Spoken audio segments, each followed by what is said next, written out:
Oromoo keessa nam ga'ee guddaa taphate kabajamaa abbaa keessan goobanadaa ceetiin hin jedhan waan isin ajaa'ibu keessa kana seenaan Oromoo keessaan nu barsiisan.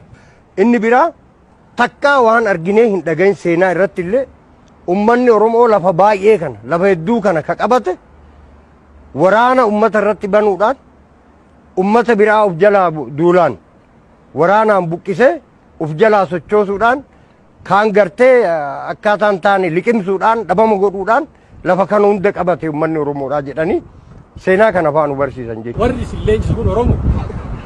Maal beekna afaan Oromoo dubbatan. Leenjiin walumaa galatti wanni leenjii jedhanii sartifikeeta nu kennan kun waa'ee sabboonummaa Oromoodhaa.